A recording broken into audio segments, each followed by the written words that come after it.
Good evening, everyone. Welcome. It's great to see so many people participating and a wonderful opportunity for me to chat with my friend and colleague, Rabbi Denise Handlarski. As I mentioned, we have our first poll already launched on what are some of the worst things you've heard people say about intermarriage. Feel free to answer that poll, and we'll have a chance to talk about the results a little bit later in the evening's program.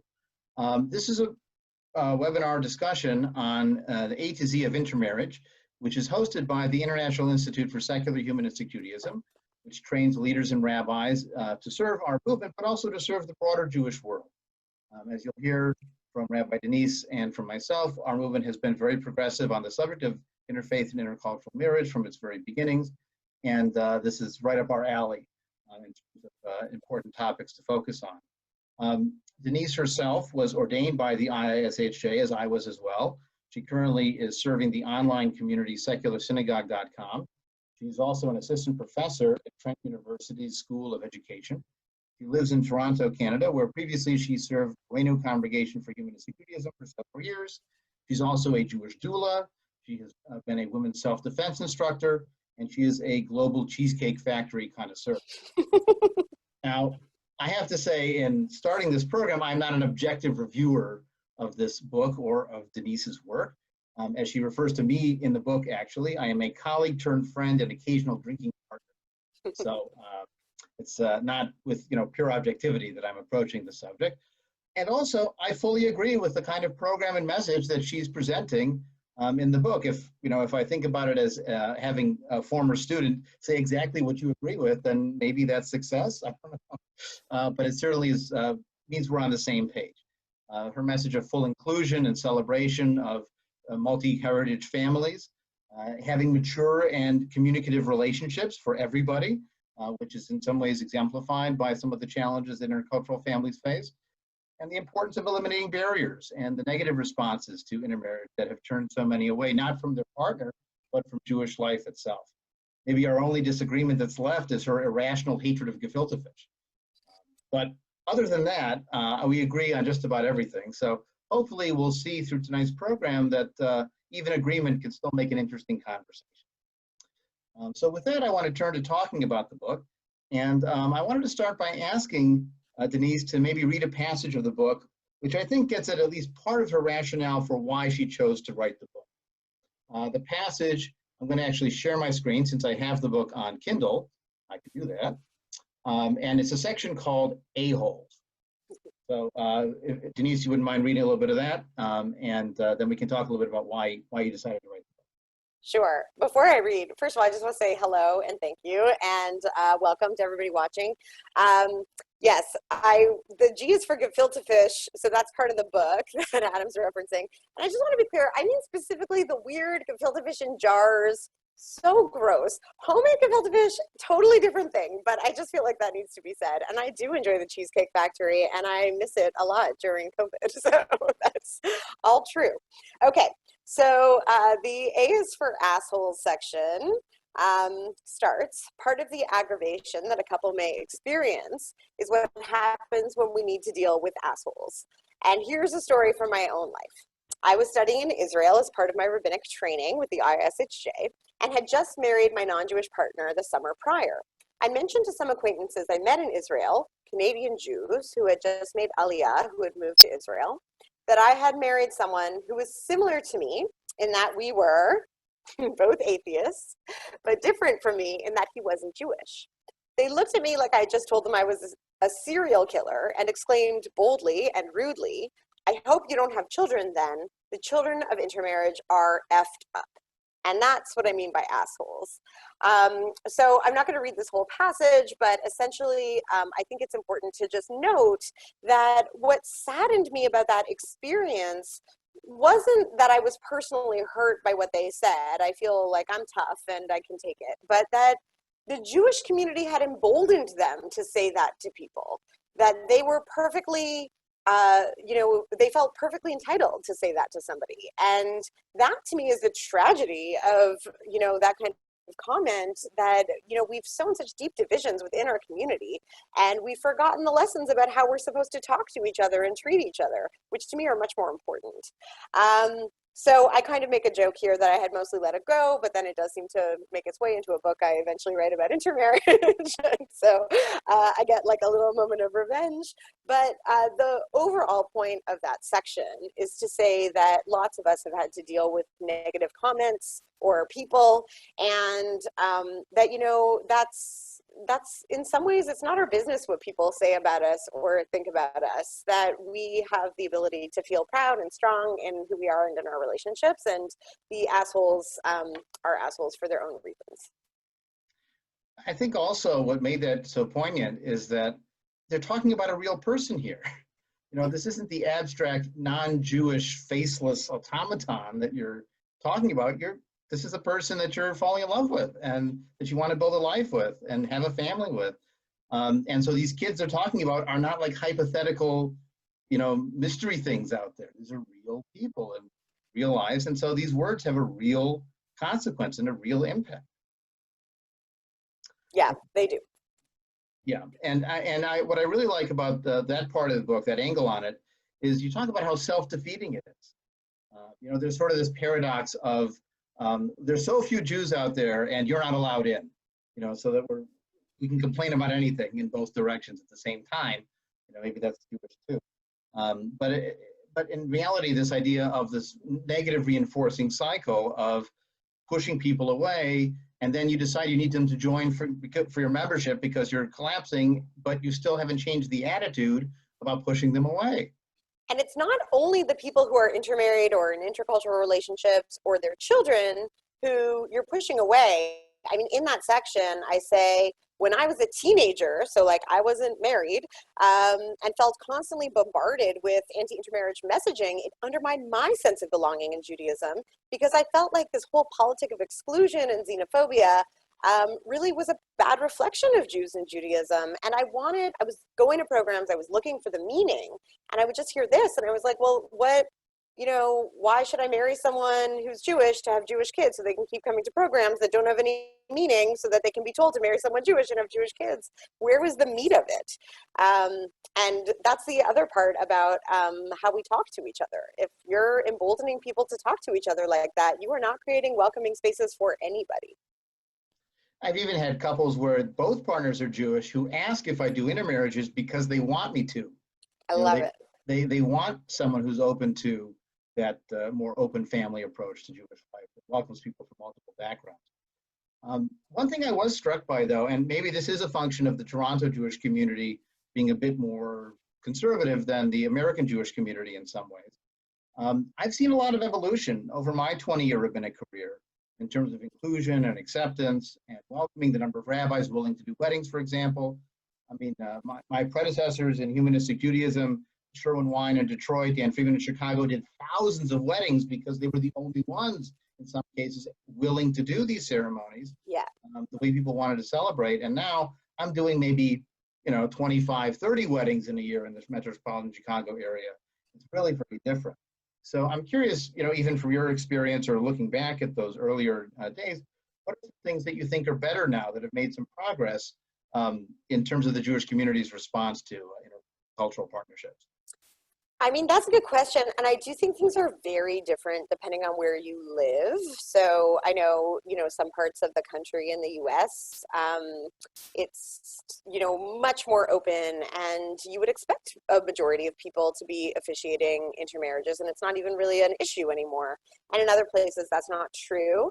In Canada, we often say our Jewish community is like 30 years behind the American Jewish community in some ways, not in other ways. And so, I mean, certainly Rabbi Eva Goldfinger of Arenu has done thousands and thousands of intermarriages, and for years was the only one. And even today, to find a rabbi in Canada who will do one is difficult. It's still mostly those of us affiliated with the secular humanistic Jewish movement. So it remains an issue, and the attitude also remains an issue more broadly. I was wondering, would that couple have said that to me now? Because I was in Israel. So I got married in 2011. So it was just after that. So it's almost 10 years. I don't know if things have changed enough that they would feel like even if they're thinking it, they would know better than to say it, which may be the case. That's often how change happens. First, you learn to censor yourself, and then hopefully you unlearn the bad thoughts that you had in the first place. I don't know. I do think that, before we officially started, we were sort of chatting about referring. I'm seeing more rabbis refer people to me, and that, so they won't officiate intermarriages themselves, but they no longer say that that isn't done. They'll say, I don't do it, but here's somebody who does. So I see that as progress. Yeah, I do agree that the referral is a step forward. And at least they're giving a Jewish connection option, even if it's not their own. I do find we still have that, whether you call it hypocrisy or inconsistency of, I won't marry you, but you can join my congregation. And there's a very high-profile rabbi in Toronto that had some online, in a kind of Facebook group we're both part of, discussion with me about that. And I mean, she's upset because in the book I actually very clearly say, I think you should be careful. And I mean, there are people for whom that works. Like, okay, the rabbi won't marry me, but they're welcoming in the shul, and I'm okay with that. Fine. If it works for you, that's fine. But I also think clergy should, wrestle with the fact that it doesn't work for a lot of people. And just because you're able to justify it in your own head doesn't actually make it okay for everybody. And I mean, I wouldn't be okay with a rabbi who said, I won't do the wedding, but we would love to have you in our services. That wouldn't work for me. Yeah, but that's some rabbis, that's the best they feel they can do because of the constrictions of their movements or their institutions. right. And sometimes the couples accept it because that's the kind of congregation the Jewish partner wants to be connected to, and the non-Jewish partner, is willing to take a back seat or a second seat in that particular area of their life. As you say in the book, it's not our job to tell them what to do. They make their own choices. But it's a value question to think about. The flip side of the progress is some things are really hard to make progress on.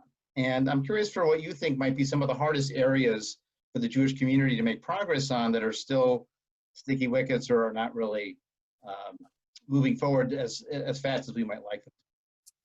Yeah, I mean, well, I just think it changes so much from context to context. So when I've spoken to other rabbis and other movements about this, I say, I just think the messaging should be consistent. That in some ways, I'm okay with a rabbi saying, like, these are rules. We believe these rules, come from God, or like, this is absolute, we're really believing in following Jewish law. This is how we interpret it, and this is how it has to be.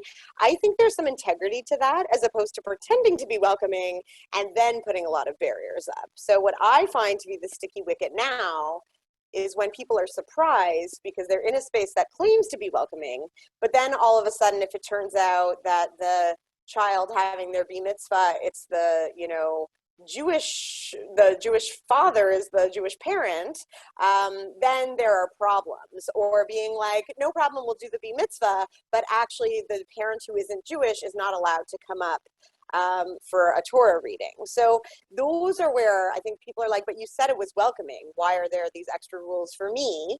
And I just think that the more clear people can be, the less that hurt out of being surprised will happen. I think one of the stickier wickets to change will also be the sense of a normative Jewish family. I mean, this comes up in every area from second and third grade class learning about Jewish life cycle events, and they decide they're doing a model wedding. Well, what kind of symbols do you include in the model? Can you have two brides or two grooms in a model Jewish wedding? And what kind of symbols are appropriate to include? In fact, many of the kids in your Sunday school class, if they watch their parents' wedding videos, they might see elements of other cultures included in that ceremony at this point, whether they have a friend do a wedding or a more open officiant like us. So, you have to really sort of get in the weeds of what are your normative expectations and assumptions here. And the same is true when it comes to doing heirloom projects, family heritage, family trees. You have to be open to the fact that this is going to change all kinds of assumptions in those questions. I mean, you could do an immigration project and one kid's non-Jewish side of the family goes back to the Mayflower in 1620. It could be any number of variety of experiences. It's not all going to be Ashkenazi Jews going through, Ellis Island or Toronto or Montreal. It's going to be more complicated. And I mean, we need to get ready for that and be prepared and even to celebrate that kind of diversity. It's sort of like in the long run, we may not even use the word intermarriages or intermarriage ceremonies anymore, because those will just be one variety of Jewish weddings. My editor and I we went back and forth a million times about what to call the book, because I was like, I want to convey something that's not interfaith, because as you know, a lot of people who are secular, cultural, humanistic Jews don't see themselves as people of faith. And intercultural, like no one knows what that means. People were like, do you mean race? Like, what are you talking about? And then I was like, and I'm not even actually only talking about people who are married, because a lot of people are in long-term partnerships or family structures where these dynamics exist, but they're not actually married. So the language is hard, and I agree.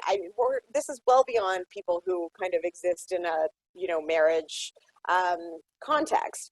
But it was very difficult to be like, mixed, intercultural, interfaith, family / partnership. Like, it would have been too long a book title. So we went with intermarriage.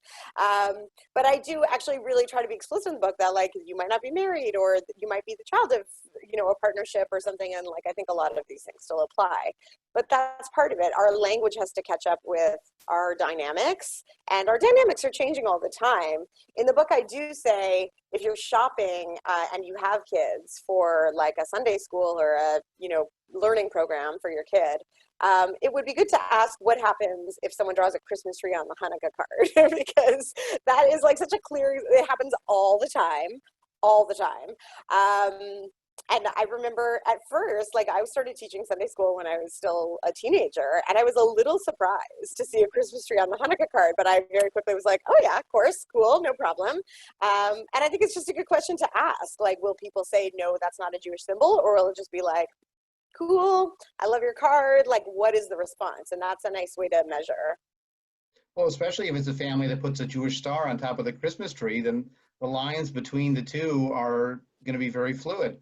It's almost like when you are raising kids in a multilingual household, that they sort of jumble up the languages, and then eventually they learn to differentiate between the Spanish and the English or whatever.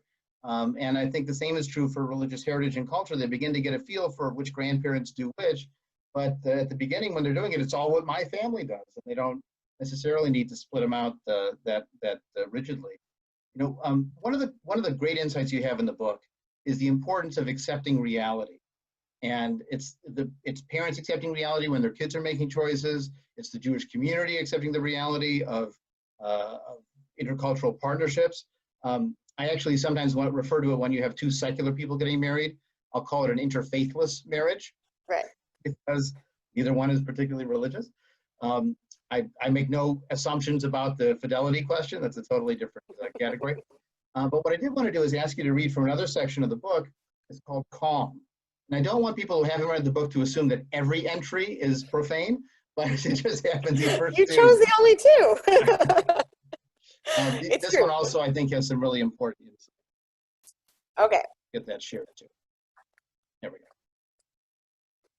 So once when I was in the throes of new motherhood and stressing about everything from sleep to poops to baby acne to who knows what, I read a great article. It was championing a new style of parenting. It was going to revolutionize mom circles the world over. It was the CTFD style of parenting. What is CTFD? Calm the F down. I needed to CTFD as a new mom. And I want to bring the CTFD model to Judaism, and especially to intermarriage. Sometimes when I'm at a talk or conference or something, and someone is railing against intermarriage and how it's destroying the Jewish community, I answer with all my academic and rabbinic statistics and social analysis and experience, but what I really want to say is CTFD. So this is the part that Adam was referring to. If you're the parent of an adult child who is intermarried or intermarrying, and you picked up this book to figure stuff out, this part is for you.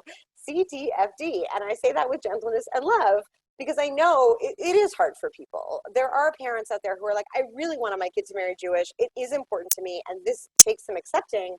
But the more calm that you can be, the better those conversations are absolutely going to go. And I'm just going to actually interject in my own reading. So this part, I'm talking about a Limud conference in Toronto. I think it was 2 years ago, where I presented with a sociologist. And he started talking about intermarriage just from the perspective of sociology, like what we're seeing in terms of statistics and rates and all that kind of stuff. And I spoke about it just in terms of my experience, you know, being intermarried and also as a rabbi. And both of us were saying it is unstoppable, it is happening, it's going to be the majority of people moving forward, like more and more. And people were still putting up their hands being like, but how do we stop it? And so that's the part of it, accepting reality. Like, it's not, you're not going to stop it. And then someone said, what could we try that we haven't tried? I said, the Jews have tried everything. There's nothing left to try. But after that presentation, a woman approached me and said, after my son married out, I find it really hard to get him to come to holidays or do anything Jewish at all. And she was sad, and it made me sad. And so I gently and respectfully told her that a good place to start might be to stop saying he married out, especially to him. And so again, you know, if you're giving people a hard time, if you can't calm down about this, if this is like a really anxious issue in your family, those conversations are going to be much more intense and difficult and, you know, filled with strife than if everybody's able to just chill a little bit and CTFD and, you know, approach it. You can still be upset. And I think it's actually okay for people to still voice that this is a loss for them and it will take them time to get over, but do it from a place of calm and from love. And those conversations will go much better when you want your son to show up for Shabbat. Yeah, I think that particular example also was challenging because in the traditional Jewish approach to Jewish identity, the fact that the mother wasn't Jewish meant that her grandkids wouldn't be accepted as Jewish in her community's self-definition. Mm-hmm. And so that was a tough pill to swallow. Now, that doesn't mean that Jewish daughters, you know, Jewish women marrying have it much easier because their kids are automatic. No, they also get a lot of crap. But in some ways, you know, it's a different dynamic in both directions.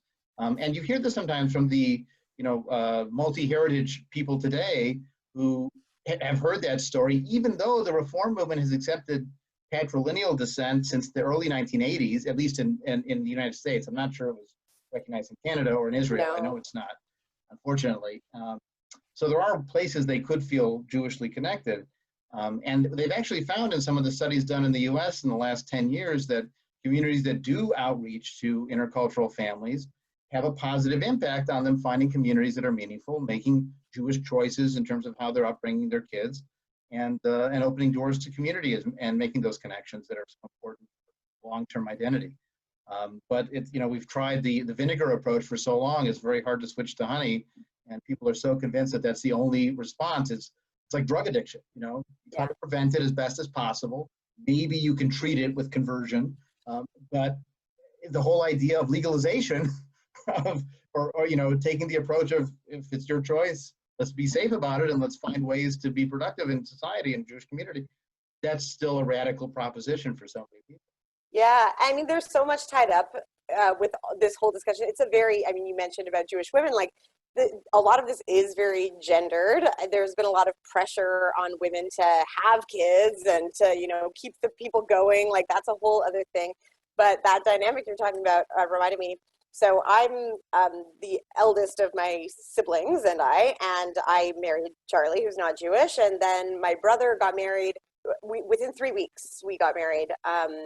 So lots of family stuff going on that summer.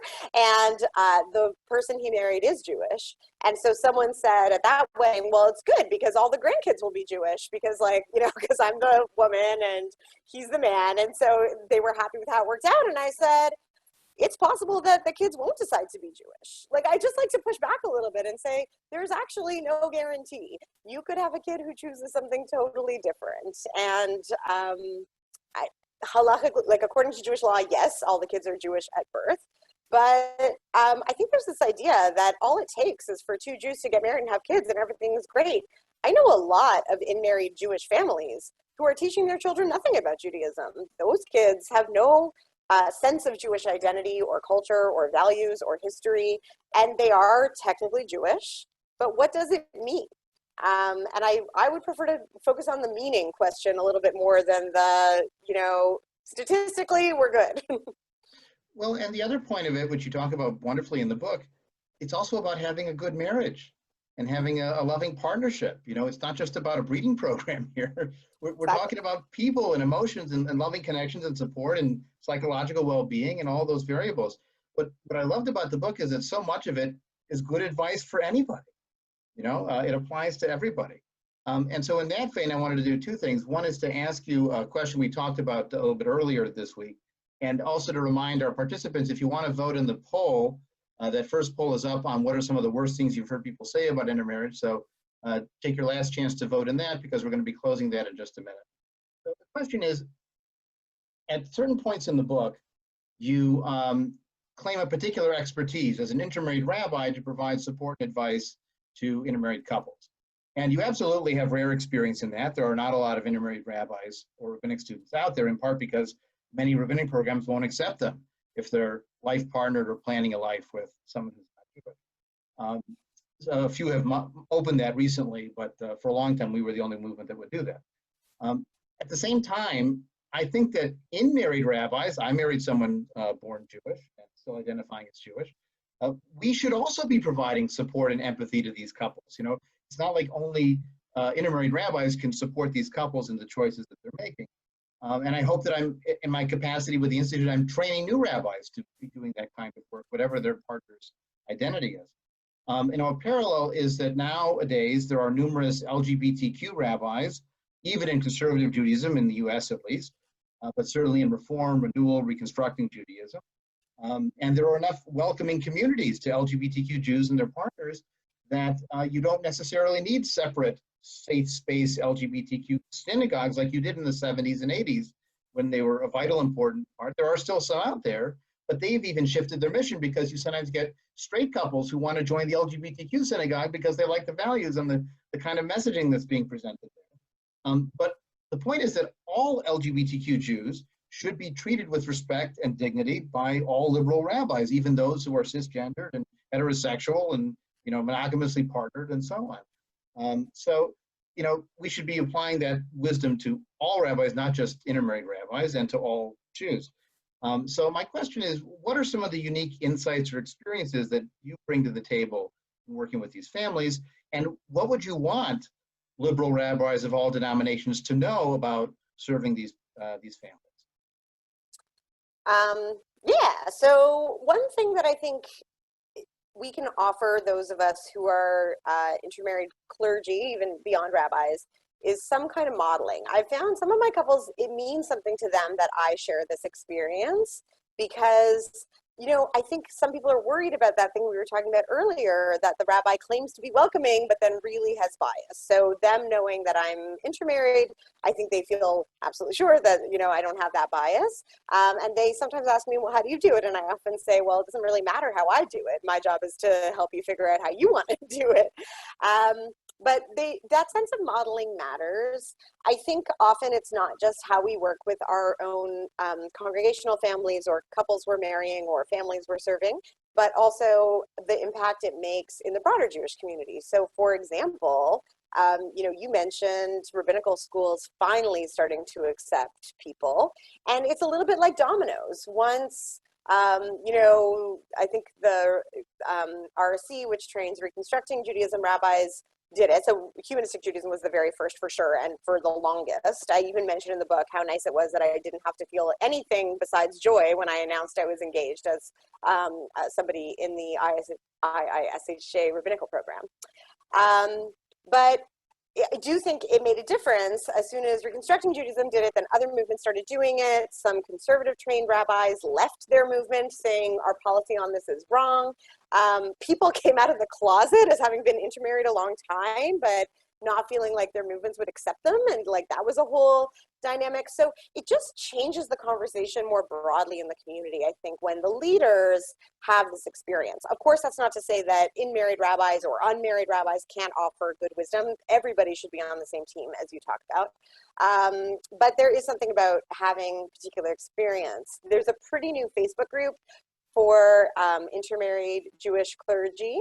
that was started by Paul Golan of the Society for Humanistic Judaism, Lex Rothberg from Judaism Unbound, and me. And so all of us are intermarried. And so some of the conversations there are just about our experiences. And for example, Lex mentioned when he was the speaker at Limud in England, which is the first and biggest Limud, as it's a festival of Jewish learning. They run it between Christmas and New Year's. And he said it's stressful for intermarried folks who have to celebrate Christmas with their partners to have this major Jewish event fall during this time. And that was planned for Jews, assuming there was nobody who celebrated Christmas. So isn't it great that everybody is available at this time? But that's simply not the reality for lots of us. I would never commit. And I mean, this happened to me in other, locally, I was supposed to meet with some rabbis in Toronto a couple of years ago, and someone sent out calendar dates, and it was like, I can do December 15th, 17th, or 25th, as though it's any other date. And I said, to you it is, but to me, it's still a family holiday day, even if it's not my holiday. So I think just changing the conversation more broadly is some way that intermarried or cultural partnerships amongst clergy make a difference. But absolutely, that's not to say that there's anything wrong with the intermarried rabbis. And I sort of like that it turns the tables, because we have always been put on the defensive. And so there was a little bit of that in the book to say, like, there are upsides to this too. And we don't have to talk about it like one is always better than the other. Actually, I think there are benefits to being intermarried and clergy that you don't experience. It doesn't make you any less. You have benefits that I don't experience, and that's the way it goes. Perfect segue, because I wanted to end our opening poll. One person commented that as someone not Jewish, they hadn't heard a number of these statements, because this is generally oriented as things Jews would say to each other. Which is a good, fair point. However, some of these might have been things that are told between Muslim and Hindus who marry each other, and that challenge. I actually had a friend who is a secular person of Hindu background. He was marrying a Syrian Christian woman who herself is secularized. They thought about having me do the wedding as a secular rabbi, but that was a bridge too far for the families. So in the end, because they're both immigrant families, they accepted a white Unitarian minister. That was like the establishment endorsement that the families accepted. But I got to do a reading at the wedding. That was the most fun. So here are the results from the opening poll on some of the worst things people have said. The comparing of intermarriage to the Holocaust still does happen sometimes. Your grandmother's rolling in her grave, the guilt of past generations. Not as much about anti-Semitism, at least in this small sampling, but that does come up occasionally. How do you raise children as part of two religions? They'll be confused or be sociopaths. And I'm not racist, but, and then you can just fill in the blanks yourself. So these are all things that people have heard. Now, the second poll is directly related to what Denise was talking about, which is on what are some of the benefits of intermarriage that you think are profound or important. So I'm launching the poll for that now. Feel free to answer those. And in the meantime, I was going to ask Denise to read another passage from the book, this time on God. Okay. All right. So I'll just tell you before I read it, I did a sneaky thing with the God section and I chatted with my editor. I had the best editor. We became friends, and she's just amazing. But I said, I want this book to appeal to a wide audience, not only people who consider themselves secular and cultural in their orientation, whether they're Jewish or not. That's most of the people I serve, but I wanted lots of people to access this book. So I didn't want to say, like, I don't believe in God, but neither, of course, did I want to pretend to believe in God or to talk about God in ways that aren't authentic to the work I do. So what I decided to do with the God section is to put the kind of thesis of the book in there.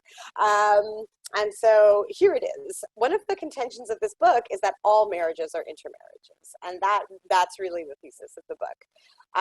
So I talk about a story my editor heard, and she really wanted to put in the book. So I was like, we'll put it in the God section. So a couple she knew was preparing for their child's bar mitzvah.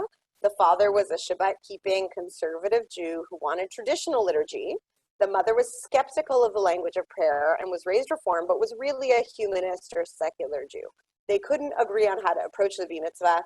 Even in marriages in which both partners are Jewish, we still find intermarriages. me as a secular Jew marrying a secular person who was raised without religion, but with cultural traditions around Christmas is far less of an intermarriage than, say, me as a secular Jew marrying an Orthodox Jew who would expect synagogue attendance, daily prayer, keeping kosher, and so on. All marriages are intermarriages. And then I talk a bit about belief. So I know another rabbi in our movement often says, if you have different cultures, you can make a marriage, but if you have different beliefs, it's much harder. And I am not sure I completely agree with that. I have seen people across belief, either, belief in God and non-belief, or belief in God with different understandings of who and what God is. I do think it's possible, but I think the questions are different and the kinds of discussions you might have are different. So I just give some of those questions here, and I think, our job is to help guide people through to those questions and through those questions. How is it going to look? And, Susan Katz-Miller and her work on Being Both really talks about that. If you've got two belief systems in your home, how you can make that work. That's less of the thing that I tend to do, because most of the people I serve are like me, where it's not really a God question in our home. It's more of a question of cultural traditions and holidays. And sometimes, occasionally, values that we have to go toe-to-toe over. But I'll say, and I think this was in this section and cut, one of the things I like being intermarried is that I get to, I'm completely in charge of the Jewish education of my children. Charlie does not care what Jewish teachings I offer my kids. He doesn't know. I mean, he knows a lot from having been in the home, but I'm steering that ship, and I like that. I like that I get to do it exactly my way as somebody who maybe has some control issues. And I would have hated to have to compromise on Jewish stuff in my house. So that's, to me, that's kind of included in this whole thing. It's about the questions, and every marriage comes up against some of these things. Yeah, I think that that highlighting of how sometimes we think of religious traditions in silos, like you've got all the Jews here and all the Christians here, but sometimes if you cross it in terms of belief and practice level and so on, you have a lot more in common with secularized people of other traditions than the other way of thinking about it. And you're right, you're not fighting over which family you're going to go to for your Passover Seders or Hanukkah parties, because it's one and then the other, and in some ways it does simplify things. This is also one of the really powerful things about the book I found, is that you did write from your perspective, but also trying to serve people of many perspectives and raising the questions they should explore about belief and practice, what's important to you, making your choices, being willing to change your mind on those choices. You talk about your own family's evolution on the Christmas tree question. And that's really powerful. And I also appreciate that you reframe it sometimes about what the partners agree on, as opposed to where the differences are. You might have shared values when it comes to politics and feminism and human rights and financial matters and priorities and parenting styles and all these other areas that are really important for a successful partnership that may not be covered by the label of your religious tradition or even your flavor of religious tradition. Reform Jews get divorced from each other all the time, and so do Orthodox Jews. There's a whole tradition of Orthodox divorce called a get. There's a whole ritual around it, a document and everything, because of course we have to have a document for everything. So the reality is that marriage is a tough thing anyways, and successful marriages bridge differences, but there's so much that you can have in common that can be common ground or agree on, that not even despite the fact that you're of different cultural backgrounds. It's an irrelevant question. Like, you could be blonde or brunette, and it's just one more variable in the family background that you have to work around. Yeah, it's so important. So many people assume if you're intermarried, that's the thing that occupies so much of your, the things you fight over and the things you think about. And I got to tell you, very few people wake up in the morning and say, I'm intermarried. I got to really work on that today. That's a whole thing for me. You're just living your life. And by the time couples get to, my couch when I'm going to marry them, they've had these conversations in a lot of cases, and they know what their plan is. And yeah, I mean, in the book, so it's all alphabetical. So in V is for values, that's really what I say. If you share a lot of the same values, these things are going to come pretty easily in my experience. Because, for example, around the holiday question, a lot of people freak out about the tree and the lights. I say those things, don't start there. You know, what are the values you are trying to convey when you celebrate these holidays, right? You start there. And then what can be an expression of those, right? Okay, so this is a time for family togetherness. Great. One person, really, it's important to them to decorate a tree as part of that family togetherness. If you frame it that way, it's easier to get that partner on side, right? But starting with the values makes a lot of sense. And I think that's what all successful partnerships do. Right. I mean, this is again, one of those lessons, just like feminism is good for everybody, men, women, and everyone else. It's not just a women's issue. I think many of the issues you raise about intermarriage apply to everybody as well. So the openness to world cultures, the bridging of differences that an intermarried couple might experience at home in a very intimate way about holidays and so on. But those are questions we should all be thinking about and all be open to learning from, experiencing. It's part of being a citizen in the multicultural world that we live in and being a good partner. So I think that's really very valuable. I also like that in the book you have a lot of practical advice. Here are the things you might want to buy. Here's some questions to ask when you're going synagogue shopping. And my guess is, my father-in-law says behind every rule in flying a plane, there's a dead body somewhere from a crash. And I wonder, for all of these, for every example you give of these things to ask about, there have to be multiple stories of people who've gone through trauma, having that experience and not having asked the question in advance. Yeah, I mean, I wanted the book to be super practical for people. So I hope not all of it came from experience around like bad things. Some of it is around good things. It was like, oh, I asked that question, I got a good answer. But yeah, it was important to me that this was part guidebook for people. Not to say that everybody needs a guidebook, but where it could be like, oh, that would be an interesting conversation to have over dinner, or ways that people can come around if it's their kid who's getting married and they're still not sure they're on side. So the practical pieces were important to me to include, because I know sometimes people are really just like, no, but tell me, like, if we are doing Christmas, like, what do I need to buy? How do I do it? Yeah, sometimes the empowerment message is not what they want to hear. No, like we get it. We're fine. But like, what stuff? Where do I get it? Right, exactly. One comment in the Q&A mentions that in Elise's secular Jewish community, sometimes it's the non-Jewish partner that pushes for some kind of Jewish connection. Maybe the Jewish partner is somewhat alienated from their religious heritage as they were raised, or the kind of chauvinist message like the ones that you received. And it's the non-Jewish partner who's pushing for some kind of positive connection. The other thing they found, and this was done in a Brandeis study of people who had registered for the Birthright Israel program, so a particular subset, they found that those that married non-Jewish partners, very often the non-Jewish partners were secular. They identified as atheists. They almost never went to church. They did Christmas at home, that kind of thing, but not the religious side of Christian identity. And so that's why I've been trying to make the argument to the organized Jewish world for a while that if your only kind of intermarriage outreach is here's how you recite the Shema prayer at bedtime, it's going to work for some, but for the secular partner, the Jew is probably secular too, even if they're not, using that language.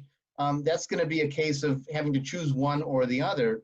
And if we've learned anything over the last 50 years of intermarriage support and outreach, is that if you make people choose between their partner and being Jewish, they're going to choose their partner. Of course. And, how slow are we to learn that's the dynamic? And it's really too bad that we get stuck in that direction. Yeah, I just want to say about that point Lisa made, I would say the majority of the families that were attending Arenu Sunday School, it's the partner who isn't Jewish who's like bringing the kids to Sunday school, the majority. So it's not that it happens sometimes. It's that very often a partner who isn't Jewish says like, this is important and we're doing it. Like the Jewish partner has, PTSD from their own horrible Sunday school experiences, assuming they went to like a non-secular humanist Sunday school, because ours are excellent, but they don't care often. And they're like, let's just like go skiing on a Sunday. And it's the partner who isn't Jewish who's like, no, this matters. And also they want to learn about it. So they want to attend programs and services sometimes and education things, because they're like, this is important. And I would love to learn about it. And I think that's very sweet and beautiful. I think I talk in the book about how when not now that I'm not traveling so much due to COVID, but normally I have to travel for work, and Charlie still does Shabbat dinner with our kids when I'm not here. And I think that's so nice that he'll show up in that way. And once I was like, you don't have to do it for my sake. Like, if you want to skip a week, it's not the end of the world. He says, like, no, I like doing Shabbat. So, the people who aren't Jewish are getting something out of these Jewish traditions. We do them because they have meaning and value. And that meaning and value is not exclusively for the people in the family who identify as Jews. Right. Well, that's part of the shift in the Jewish conversation these days, from being Jewish to doing Jewish. Right. Nothing that says you have to have either Jewish genes or a self-identification as Jewish to bake a hamantash or to spin a grogger or to spin a dreidel. Those can be doing Jewish things that are open to anybody. And it's both more welcoming to these inter-heritage families to frame it that way, because then you're not caring about who's coming up on the bima or not. Right. But you're also shifting the focus to doing things that create lived experience, as opposed to a being identity, which is a little more nebulous, less tangible kind of concept. Well, I thought we would look at one last passage. It's called J is for joy, which is a nice note to end on, because it's also part of your point that marriage is a good thing, love is a good thing. So yeah. I'll pull up that passage as well. And then we have some time left if others have questions or comments they want to add to the chat box that we can get to as well. I'll also mention one last time, we have that second poll up of some of the benefits of intermarriage. If you want to take a last vote in that, we'll talk about the results of that as well. Okay, before I start reading, I just want to get people to actually, everybody, if you're feeling comfortable, close your eyes for a sec and just think about something awesome that happened today. Anything. And the reason I think it's important to do that, and part of the way I wrote this came from an article I read a couple of years ago that was talking about complaining and how lots of us complain, and we have things to complain over. We're living in a tough time right now. We're entitled to a little bit of complaining here and there. And I actually do a K for kvetch, which means complain in the book. But this article said, just spend a second thinking about the fact that you maybe woke up this morning to a beautiful cup of coffee, or you had one really nice moment with your kid, or you got to go for a walk today and the sky was really blue. And those things can, if we focus on those a little bit, we invite more joy into our lives. So J is for joy. It was really important to me to talk about how as Jews we need more joy, less oi, and the publisher made these stickers. How cute are these stickers? One day when we're all in person, I'm going to give these out. I have so many stickers and nowhere to go. But the less oi and more joy came from this passage. So many of us are living pretty spectacular lives, not all of us. We have real challenges and certainly don't have all the same resources and opportunities as each other, but overall, I'd say we're living in a time when people are experiencing life in thrilling ways. We are really, well, you flip it, conscious about how to live more than perhaps ever before. We have more choices, more freedom, and more insight into how to build a meaningful life. We are living longer and in better health, and we're figuring out this thing called work-life balance. For me, a work in progress. So please welcome joy into your hearts and homes, and don't let the A for assholes get you down. I experience so much joy when I do Shabbat with my partner and our kids. It fills me with joy to know that he continues this even when I'm away, and I delight in the joy of his family celebrations too. They don't have to be originally mine in order for them to bring me joy. But sometimes joy is hard to come by for many Jews. A lot of Jews grew up with a lot of negativity. And I think it's telling in the Yiddish culture, the common answer to how are you is, how should I be? We are, and this is a huge generalization, a kvetchy, complaining people. And sometimes we need to experience a little less oi and a lot more joy. Agreed. Well, Denise, I want to thank you very much for writing the book, for taking the time for this conversation. I really enjoyed reading it, even though, again, I've said many of the things that you write in the book to couples that I've worked with. I learned them from my teachers, who learned them from their teachers, and we're, teaching them to new generations of humanistic rabbis as well, who will be going out there to serve these families. We also started an officiant program to train people to do life cycle ceremonies. A couple of our officiants are on this webinar as well. It's a really important work to keep those Jewish doors open. And that when people come to us, instead of oy vey, who you're marrying, it's mazel tov. You found someone you love, and you can create a Jewish family. I just have to say one thing about that. I'm interrupting you. Sorry, but it breaks my heart that still, and I mean, I literally wrote a book celebrating intermarriage, and people find me online or however they find me, and they write these apologetic emails like, I'm marrying so-and-so, and they're not Jewish, and is that okay, and will you do it, and what are the rules, and it's so stressful for them. Like, what pain we're inflicting still to this day, and it just makes me so sad that when people say they're getting married, the answer isn't always mazel tov. I'm so delighted for you. My mother-in-law, who's also a rabbi, Miriam Juris, who also did your wedding, says that when she answers the phone and gets those kind of apologetic, questioning, nervous, worried they're going to get yelled at kind of conversations, she says, I have one question for you. Do you love each other? The answer is always yes. And then she says, that's it. Yeah. Now we can move forward. And it's such a relief to them to hear that positive response compared to all those traumatic experiences they've had in the past.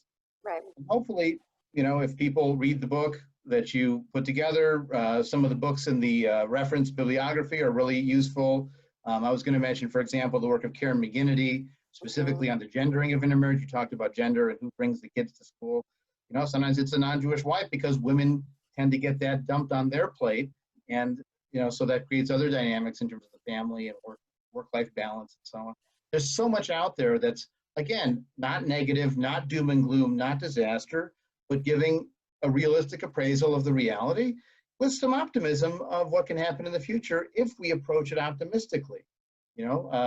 Positive thoughts create positive results in the same way that negative thoughts sometimes guarantee negative results. Right. And I think that work like yours and the work that we're doing out in the world with these ceremonies and welcoming these families will have that positive impact on the Jewish future. Just one concluding thought, and I want any last thoughts. We were chatting before the program about how there's all this tension between Jewish communities because they feel like the pie is shrinking. The number of people who are joining is just going down and down and down. But what if we made a bigger pie? And we realize that all those Jews who are, quote, marrying out are creating more possible Jewish families. And the market is so much greater if you expand the pie that there'll be plenty for everybody if we can offer something and welcome them in on their terms that will be meaningful and relevant to them. Oh, totally. I mean, I say in the book, the two dominant narratives in Jewish life I grew up with were, number one, like, you're not really Jewish, intermarriage is terrible, that person's out, like, you're not really Jewish if you don't believe in God, like all this stuff. And then two, we're having a crisis of continuity in Judaism. Nobody wants to be Jewish. Nobody's coming. Like, ridiculous. Don't exclude all these people and then wonder why no one's coming. So yeah, we do need a bigger pie. And I don't share that doom and gloom stuff. I think today there are way more people who are interested in Judaism, curious, wanting to connect, exploring, certainly than 30 years ago when I started exploring. And I think that's exciting. And I think, as secular, cultural, humanistic Jews have a lot to offer people who have felt excluded from other spaces, but it's not just us. There's a lot of goodness in Jewish life. And I also think that we are at a bit of a turning point where it's more and more common for people to expect to find a rabbi to do the wedding for them. Mm-hmm. And they're surprised to not find one, to be shocked if their family has a negative reaction instead of an affirmative one. Because the expectations are changing, that ground has shifted, and it's not unusual to know of families that have one Jewish and one not Jewish or of other heritage parent. That's becoming more and more common, the norm accepted. Right. Members of congregations participating in the leadership of the communities. That tipping point, I think, is getting reached. And in the long run, we may not even be talking about intermarriage.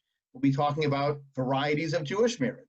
Right. And some varieties of Jewish marriage have two partners that are raised Jewish, and some varieties have multiple heritages that still fit in the umbrella of the Jewish family. Right. And then you can write another book. I look forward to it. Can I do a 2-second plug?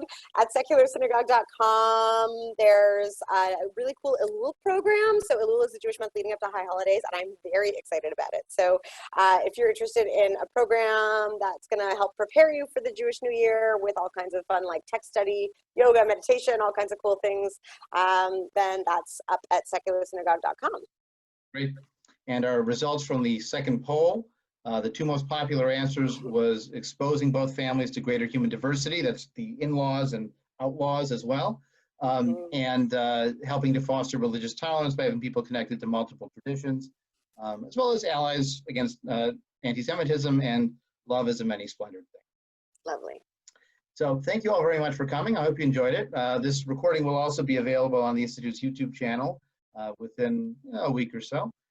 Thanks again to Denise. The book is The A to Z of Intermarriage from U Toronto Press. Also, the New Jewish Press is the imprint.